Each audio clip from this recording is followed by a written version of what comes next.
Welcome back, Pokemon Trainers. Professor Chaz here. The lab coat's on back order, and it's time for episode number 3 of our Pokemon Sapphire adventure, playthrough, let's play, Nuzlocke-ish, whatever you want to call it. In the last episode, we made it to Petalburg City, and we met up with our father, the gym leader of Petalburg City Gym, who did send us off on an errand to help a new trainer named Wally go capture his first Pokemon. He captured himself a Ralts to take with him with his on his journey travels, whatever, to his relatives in Verdanturf Town he's heading to.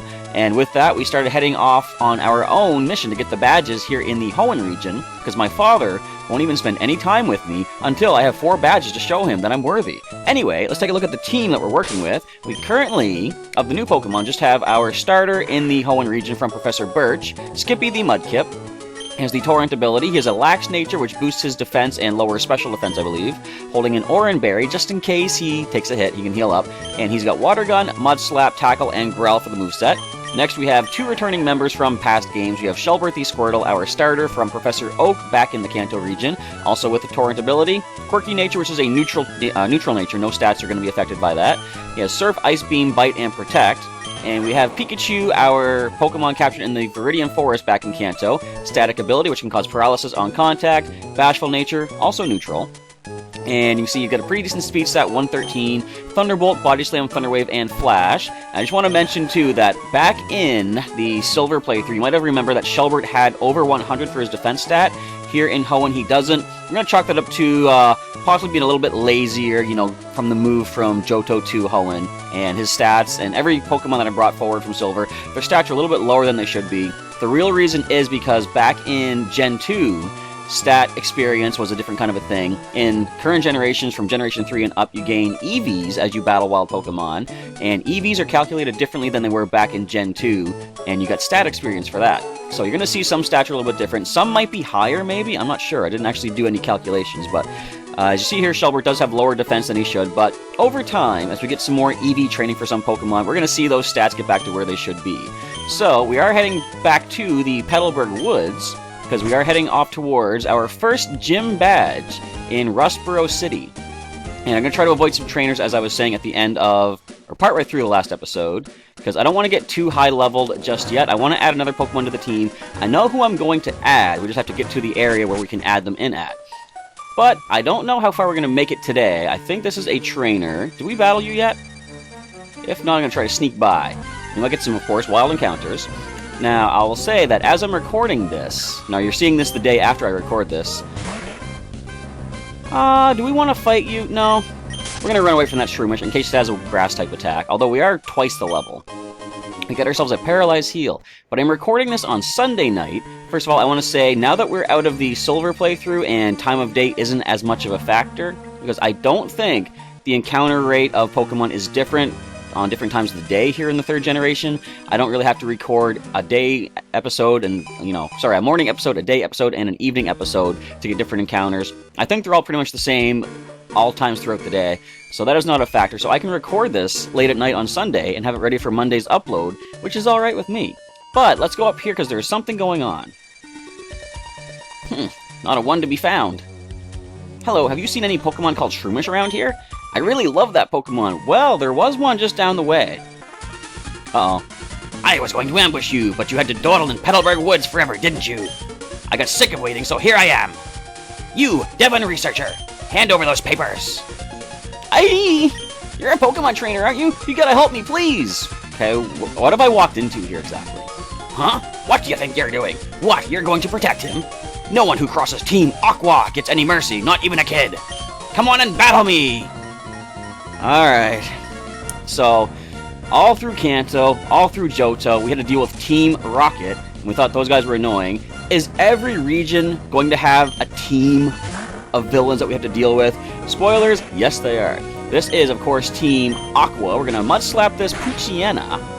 Let's drop that at accuracy stat first of all, then we'll go for some nice powerful water gun attacks. I don't like that Howl, your attack stat goes up with that. But if we can make you miss an attack, that might be okay. Accuracy is at -2 now. Decent spot. Attack is at +2. Not so decent. However, I'm going to bank on the fact that you're probably going to miss an attack, plus we're 1 level above. This could hurt. Or it could really not. down goes the Poochyena of Team Aqua. Hopefully that's the last we see of Team Aqua in this playthrough. Spoilers, it's not. Level 11, go Skippy. Nice, alright, Team Aqua Grunt is done. You're kidding me, you're tough! I like adding the pirate voice for these guys, because they look like pirates. Grr, you've got some nerve meddling with Team Aqua. Come on and battle me again. I wish I could say that, but I'm out of Pokemon. And hey, we of Team Aqua are also after something in Rustboro. Me too, a gym badge. Hand it over. Well, you don't have it, but I'll let you go today. Whew, that was awfully close. Thanks to you, he didn't rob me of these important papers. I know, I'll give you a Great Ball as my thanks. That's money. Of course, I don't use anything but regular Pokeballs for my captures, which makes it fun going after legendary Pokemon. Stay tuned for that in later parts of the playthrough. Didn't that Team Aqua thug say they were after something in Rustboro too? Yeah, he did. Uh-oh, it's a crisis. I can't be wasting time. Oh, but dude, you're Shroomish, man. Come on. Oh, well. I think we're good to press onward. That thing didn't do too much damage to us. Let's try to avoid trainers if possible. I'm going to come back through here at some point and get some training for the next Pokemon I add in. Get ourselves an Ether to restore some PP. So I was talking about how I'm recording this on Sunday night, and Sunday was... What month is this? September? So it was September 18th. First of all, trainer tips. In addition to hit points, Pokemon have power points. I like how you get an Ether right near the sign that's telling you about how to restore power points and stuff. Of course, we can't cut our way through here just yet. We do have Rocky in the PC with the cut attack. I decided as far as HMs go, though, I'm going to wait till I get the actual HM in-game before I'm going to allow myself to use them outside of battle, because that way the playthrough flows naturally how it should anyway. But the nice thing is, even after you get the Rustboro City Gym Badge, you can use cut outside of battle. You get cut right in that town anyhow. We're here on Route 104. Now, I'm going to talk to this person first. I like filling my mouth with seeds, then spitting them out fast. Don't we all? You can have this, so try it out. Use it on a Pokemon and it will learn a move for firing seeds rapidly. Bullet Seed, I'm going to say. TM09, that's our first TM, isn't it? A word of advice, the TM technical machine is good only for one-time use. Is that what he said? I might have read it too fast. Once you use it, it's gone. Think twice before using it. Can any of my current Pokemon learn Bullet Seed? And I'm going to say no, they can't. But we're going to hang on to that, of course. Now, I'm saying that it's the 18th as I record this, picking up some berries. Do you realize, now you're seeing this a day later, but do you realize that as of the day of this recording, or the day yesterday based on when you're seeing this, we are at the 2-month mark before Pokemon Sun and Pokemon Moon come out. I'm getting hyped for this, and I think we're supposed to be getting some more news on Tuesday, another possible trailer perhaps, the Pretty Petal Flower Shop. So, the excitement is building for Sun and Moon is all I'm going to say. Hello, this is the Pretty Petal Flower Shop, spreading flowers throughout the world. Your name is? It's Chaz. Chaz, that's a nice name. Chaz, would you like to learn about berries? I know everything there is to know about berries, except for some of the super rare ones. You know what? Tell me all about it. Berries grow on trees that thrive only in dark, loamy soil. If you take some berries, be sure to plant one in the loamy soil again. A planted berry will soon sprout, grow into a plant, flower beautifully, then grow berries again. I want to see the whole wide world filled with beautiful flowers. That's my dream. Please help me, Chaz. Plant berries and bring more flowers into the world. I will do my best, but to be honest, I'm not going to revisit too many areas, so I'm not going to really harvest the berries again. The more attention you give to flowers, the more beautifully they bloom. You'll like tending flowers, I'm sure of it. You can have this. Whalmer Pail, so we can plant flowers or berries if we want to. While berry plants are growing, water them with a Whalmer Pail. Oh, another thing.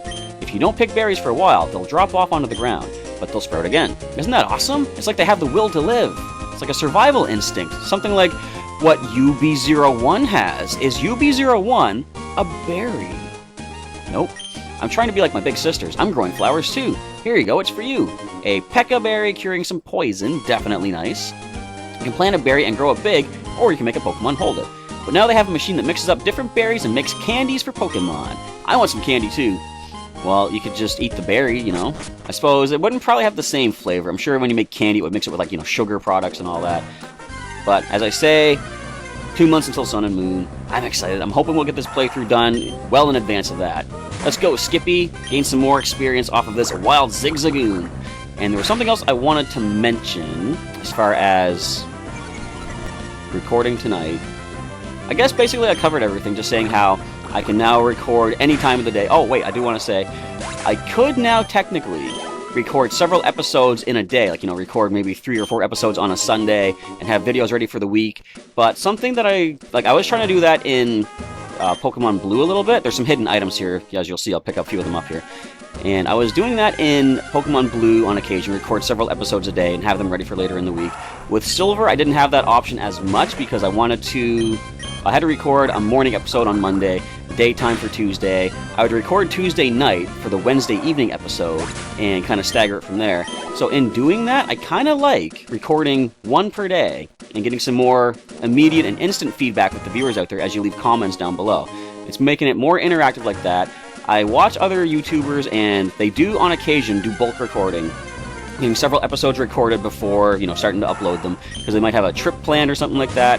Fortunately, I don't really have that much going on that I'm going to be going around and missing out on possible days to record, so I have a little bit more leeway and freedom to be able to record daily, or at least, maybe a couple episodes per day, but not overloading too much. So I think for the most part, I'm going to stick with that. And this suddenly does remind me of something important I did want to mention.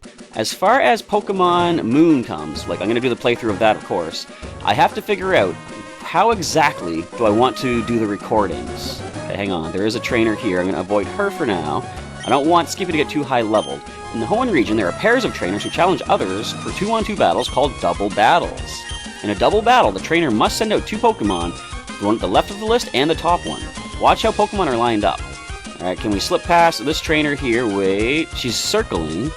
Good, go! Alright, we've avoided that trainer. We can't cut that just yet to get that item, but this is the first pair of trainers. Now, since Shelbert and Pikachu will not obey, I don't know if it means that they can hit the partner Pokemon in battle or not. I've never gone into a double battle with disobedient Pokemon before. In case they can target the teammate, I'd rather have the 2 highest level ones together and not risk Skippy getting knocked out by Pikachu's Thunderbolt or something like that. So for this battle, I'm going to use both Shelbert and Pikachu. Hopefully it doesn't kick me in the butt, because I'd rather not lose one of my main 2 guys, but these are going to be low level anyway. Let's jump in. We can skip them for now, though, which I'm going to do. I didn't know you could skip those trainers, so I'm going to come back and get them and deal with them as soon as I do have another Pokemon on the active team. Heading up to Rustboro City. Alright, that's a bit of a concern is it alleviated? Yeah, I think that's the word I'm looking for. But, as I say, well, first let's talk to the old lady over here. If you see berries growing in loamy soil, feel free to take them. But make sure you plant a berry in the same spot. That's common courtesy. Thanks, ma'am. Now I feel terrible for harvesting all the berries I've taken and never replacing them. Here, I'll share this with you. You've awakened my mind. You've opened my eyes. That also wakes up a sleeping Pokemon. The way you look, you must be a trainer, no? Trainers often make Pokemon hold berries. Yes, we do. It's up to you whether to grow berries or use them. I do feel like I should be planting these berries, but yeah, like I say, I would be more likely to do this in a regular playthrough where every day I could just jump in, harvest some berries. And as far as like a Nuzlocke goes, or Nuzlocke-ish style game, which I'm doing, I like the idea of limiting how much I have for healing items anyway, making it a little bit more challenging that way. So bear in mind, normally I would be replacing all these berries if I could, but hang on, there's a hidden item up here. Alright, let's get back on my mind, or the mind track of mind, mindset, train of thought. That's what I'm thinking. Why was I going with all that other stuff? Talking about Sun and Moon. Now, as we know, Pokemon Sun and Pokemon Moon are going to be set 12 hours apart, meaning if you play Pokemon Sun at, say, 4 in the afternoon, it'll be 4 in the afternoon in-game during the sunny day. But if you're playing at 4 o'clock in Pokemon Moon, then you're going to be playing at actually 4 a.m. in the morning in the Alola region.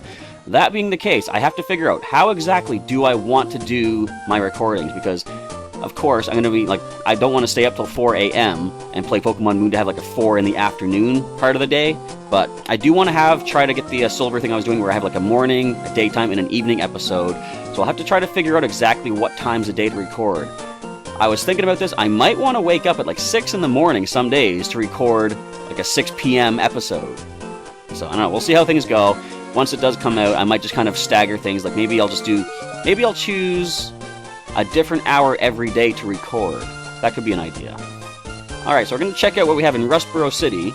Or, you know what I kind of want to do right now? I want to get my second Pokemon. I might come back and talk to all these people later. I don't know how far we can advance just yet. First, let's go to Pokemon Center and heal up, because I would like to add our next Pokemon to the team. Alright, healing up at the Pokemon Center. I'll talk to these folks here. And I don't know if they allow us onto the route that I want to go to just yet, but I'm going to find out. Pokemon fully restored. Alrighty. Hey, I was just about to talk to you. Get back here. Get back here! Just like people, there are male and female Pokemon, but no one seems to have any idea on how they're different until Gen 4, when they actually put in the gender differences. The man next door gave me an HM. I used it to teach my Pokemon how to cut down skinny trees. Nice. My Pokemon has a naive nature, and my friend's has a jolly nature. It's fascinating how Pokemon can have personalities. Yes, and what they don't mention here is, of course, as we all know in the competitive scene, that the nature actually improves or decreases certain stats. So, can we even get the cut HM yet, or do we need to get the badge? That determined expression. That limber way you move. Ha, limber! Wait, I'm thinking lumber. Never mind, joke has failed. And you're well-trained Pokemon. You're obviously a skilled trainer. No, wait, don't say a word. I can tell just by looking at you. I'm sure that you'll be capable of putting this HM to good use. No need to be modest or shy. Go on, take it! We've got ourselves the cut HM. Of course, we don't have the badge to use it yet. That HM, it's cut. An HM move is one that can be used by Pokemon out of battle. Any Pokemon that's learned cut can chop down thin trees if the trainer has earned the stone badge. And unlike a TM, an HM doesn't break after one use. I think, is that the first time they say that they break? Is it like the CD snaps in half after you like drain the data out of it? I don't know. When they were expanding the city of Rustboro, my dad helped out. He made his Pokemon use cut to clear the land of trees. And I wonder, like, they don't really ever say how the TMs are used. Now, in Fire Red, Leaf Green, you do see them place the CD of the TM to the Pokemon's head. But that is weird. Like, why would putting... Like, if I put a compact disc to my head, I suddenly don't learn music. I mean, I guess I could if I listened to it through headphones or something, but... And, like, how hard are you pressing the TM to a Pokemon that breaks after you use it? That, I don't know. Anyway, let's go ahead and see if we can get ourselves the encounter I'm looking for, just so we can finally have another member to start training up, and I'll head back and start doing some training of the trainers that I've skipped all along the way, because I kind of want to add another Pokemon. Looking at the team right now, and by team, I mean Skippy, of course. He is our only active member. We have a pretty serious grass and electric weakness. So if I can get something that can help us with that, that'd be a good way to go. Of course, Taillow will not help us with that. It would help us with the grass, but then we'd be double weak to electric. So I don't want a Taillow, but I do know there is one species on this route that I do want to pick up. Just gotta wait and see if it pops up. Come on, show me, show me. That's the same thing. That's a Taillow. Don't want that. Level 8. That's pretty good experience. Now, I gotta be careful. This thing is kind of dangerous. Now, with the Focus Energy activated, but if we knock it out, we can get ourselves up to level 12. Ooh, that's not as much damage as I would have liked. Thanks for wasting a turn with Focus Energy. Let's get that water gun off. But yes, as I say, now as you're watching this, less than 2 months until Sun and Moon come out, and I have to figure out exactly what kind of a format and schedule I want to have the videos for, because I want to be able to show off as much of the different scenery of times of day as I can, because they're putting a lot of nice background detail into this. Like you saw in the, I think the latest trailer, maybe it was the Japanese trailer, but you see a whole lot of different scenery, like, you know, the sunset and like the evening sky and everything, and it's just going to be such a beautiful game. They're putting so much graphical work into this. And I'm not normally the kind of person that looks at a game and judges it based on graphics, and I'm still not. But, like, I could play a game that has terrible graphics, but if it's a fun game, that would keep me wanting to play it some more, right? But Pokemon is a game I love playing regardless. The fact that it has so much beautiful scenery and such nice graphics just makes it even better for me to want to play. You know, I've been going this whole time. There's an item sitting right here. Got a Repel. Not going to use that. I could even just sell that for some money if I need to. But, can we find the Pokemon I am looking for? Apparently, yes we can, because that is the species I want. However, it is not the gender. As I say, this playthrough is a recreation of my original adventures back in the Hoenn region. I almost said Sinnoh. As I said before, I mixed those two regions up, and I do add a male Nincada to the team. However, I still don't know how to pronounce it. Nincada? Nincada? I'm not sure. But we see a male Nincada, or Nincada, right now. So we can go for the resisted Mud Slap, lower the accuracy. It's not going to do a lot of damage. It's going to hardly do any damage. I could probably tackle it at this point. And Leech Life. Alright, so they're going to heal back some HP. That is nice. I might go for another Mud Slap. Ooh, that was painful. More than I would have liked, but at least we know what a critical will do to us. Let's do another Mud Slap. It healed itself all the way back to full with that. And I think I'm going to try a tackle. Especially now that it used Harden. We know a water gun will probably take it down completely. Wasn't I saying just in the last episode about how many tackles we're missing? I really should consider putting a tally on screen about that. Oh, careful there, Skippy. We need this guy on our team. This is going to be our electric immunity plus, not exactly a grass resistance, but a grass neutrality, whatever you want to call it. Alright, let's grab ourselves one of the Pokeballs. Let's do this. We do have a Great Ball if we want to use it, but I don't want to use it. I want to use this nice basic Pokeball as we capture the Nincada. Boom, there he is. Nincada has joined the team.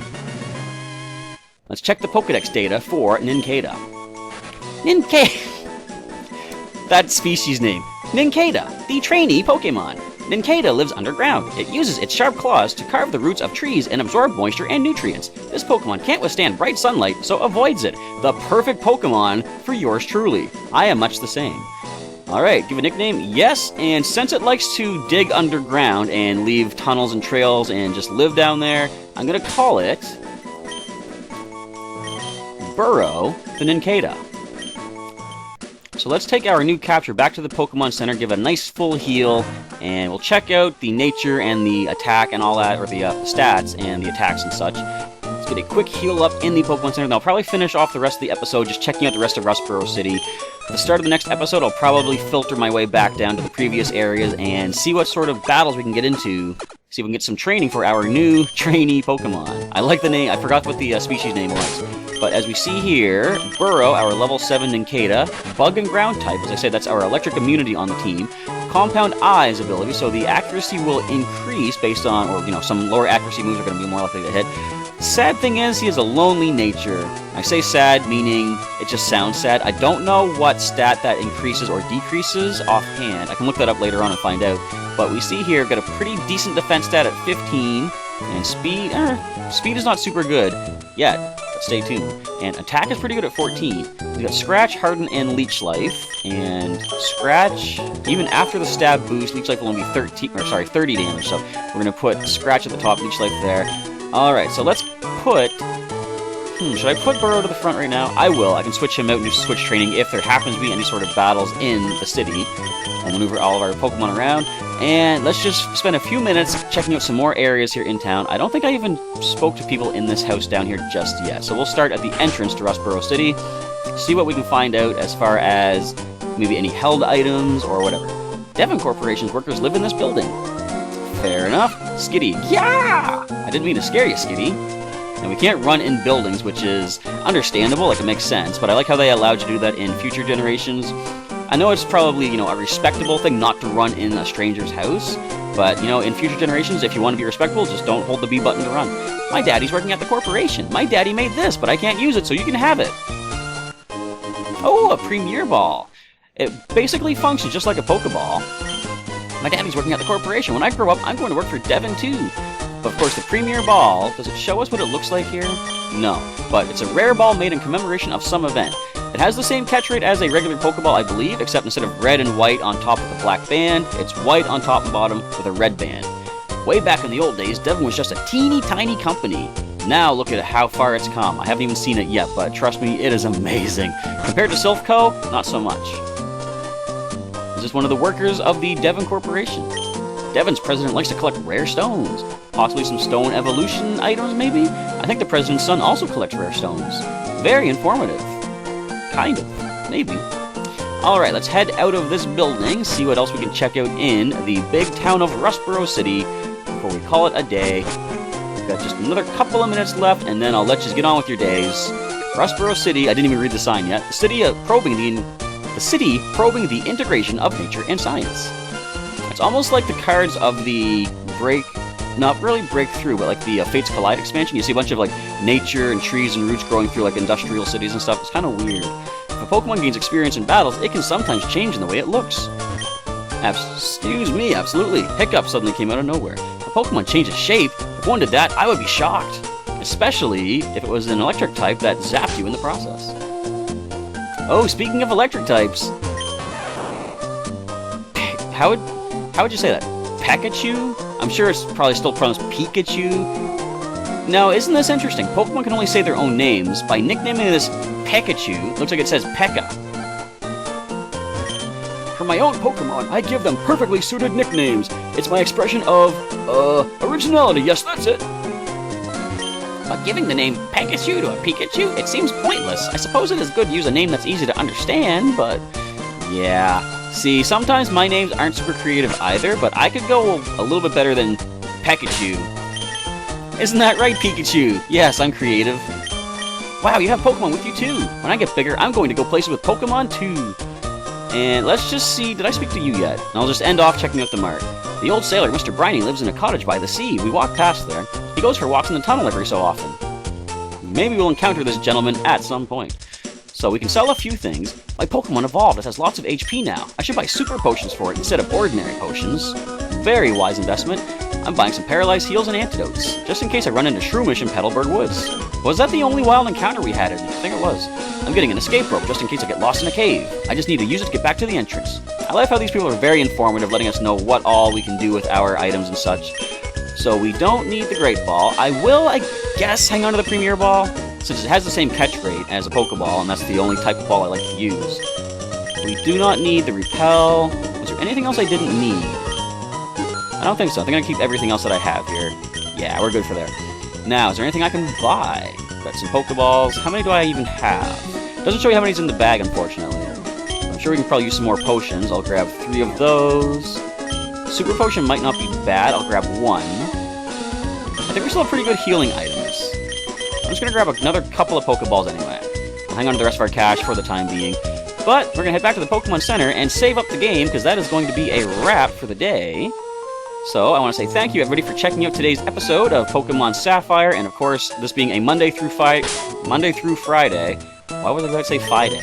Monday through Friday series. Feel free to come back tomorrow and check out the next episode, as I believe we might have time to do a gym battle, but we're going to start off with some training of our new trainee Pokemon, Burrow the Nincada, and try to get Skippy, our Mudkip, leveled up a little bit as well, because I know the first gym is going to be Rock-type. I know that from previous experience, so I think probably Skippy will be the best bet to deal with that particular gym, but we'll see how things play out. Anyway, once again, thanks for checking the episode out. Feel free to drop a comment down below. Let me know what you think about what happened today and all the things I was talking about as far as like Sun and Moon coming out, and now under 2 months away from those coming out, and my ideas for when to record during the day, all that good stuff. And if you want to check out the full playthrough of Pokemon Sapphire, even though we're only 3 episodes deep, there is a link in the description to the playlist of the entire series. If you want to go back and check out some episodes you might have missed, or share that playthrough with a friend that might want to check out how the original Pokemon Omega Ruby Alpha Sapphire games played out back on Game Boy Advance before the Omega and the Alpha came in, and the Primal Reversions and the Mega Stones and all that craziness. Anyway, once again, thanks for checking out today's episode. Professor Chaz is signing off,